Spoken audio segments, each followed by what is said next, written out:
Oke, Septian nih udah dari umur berapa pantomim? 9 tahun. Dari 9 tahun. Tapi Ardi ini katanya waktu 6 SD pernah ikut perlombaan pantomim ya, dan menang juara keempat. Di Surabaya aja. Di Surabaya juara keempat. Kok baru ngomong? Hah? Kok baru ngomong? Om gak nanya? Oh gitu. Ceritanya gimana Ardi waktu perlombaan tuh? Tadinya sih saya nggak kenal apa itu pantomim. Apaan tuh pantomim, kayak gimana tuh? Ardi, kamu ditunjuk sebagai peserta lomba pantomim di satu kabupaten dulu. Oke. Saya coba latihan selama 1 bulan. Oh, begini pantomim. Ternyata mengimajinasikan sesuatu kan. Nah, di situ alhamdulillah saat lomba kompetisi juara 1 di satu kabupaten itu. Setelah itu dikirim ke Surabaya. Nah, alhamdulillah juga dapat juara. Apa main apa itu? Saat itu masih tahun berapa ya? Tentang tsunami 2000. Oh ya. Tsunami Aceh. Jadi saat di Surabaya itu saya membawakan konsep cerita saya adalah korban tsunami Aceh yang selamat. Tsunami Aceh itu kamu 6 SD? Iya. Muda ya. Berarti iya. Sekarang umur berapa? 19.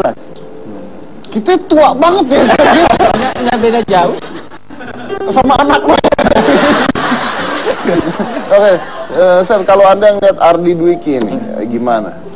Kan pernah kolaborasi di IMB juga ya? Nah, ya. Gimana tuh? Saya ngelihat Ardi, dia karena mungkin punya basic seni. Jadi untuk saya kasih bentuk-bentuk cerita yang unik, dia cepat terima. Dan kita hanya latihan saat itu at least cuman sebentar, nggak butuh waktu lama. Dan saya lihat 15 menit mas. Ya, lihat perjalanan dia waktu dari IMB pertama sampai ke 3 besar, ya, 4 besar saat itu, saya lihat luar biasa. Jadi saya cuman kasih sedikit clue, dia udah bisa ngembangin.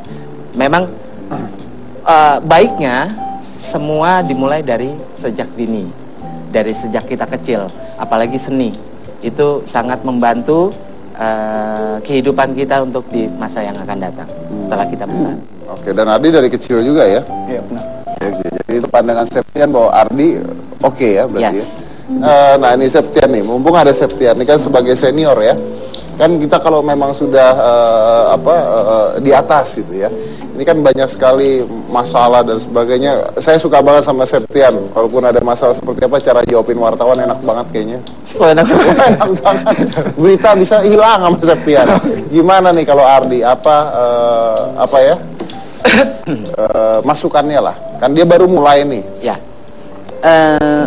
Intinya semua ini kita anggap saudara. Kita anggap saja semua ini sebagai perjalanan hidup yang harus kita terima dengan positif dan lapang dada. Itu aja. Apapun bentuknya, kita nerimanya dengan ini aja, dengan ikhlas dan positif aja. Pasti ada sesuatu yang baik di balik ini gitu. Jadi positif thinking ya. Saya mau tanya satu hal. Saya nggak mau bahas tentang gosip Septian dan sebagainya, tidak sama sekali. Cuman saya mau tanya satu hal saja, intinya begini. Dengan berbagai macam berita tentang Septian kemarin keluar dan sebagainya, gimana caranya supaya Anda tidak terganggu dan bisa fokus terhadap kerjaan? Nah, itu kan mungkin bisa di-share ke banyak orang ya. Ya kebetulan saya di studio juga banyak komunitas, terus banyak anak-anak didik. Itu yang membuat semangat saya kembali fokus lagi, karena saya tidak ingin orang lain atau anak-anak ikut merasakan yang enggak gitu. Jadi saya mau mereka tetap tersenyum, mereka tetap berimajinasi, mereka tetap positif. Jadi saya harus membangun positif thinking. Tapi apakah itu juga dibantu sama anak-anak itu untuk mengkuatkan Septian juga? Otomatis. Saya kasih senyuman positif, mereka akan kasih senyuman positif juga. Dan itu yang membuat tetap positif. Yes. Oke, luar biasa. Oke, buat Anda yang ada di rumah, Anda bisa gunakan hashtag di Twitter Anda, @asyourdaddy seperti biasa. Pertanyaannya untuk ketiga bintang tamu ini, untuk Septian tanya apa saja, untuk Ardi boleh tanya apa saja, untuk Jessica boleh, Jessica boleh.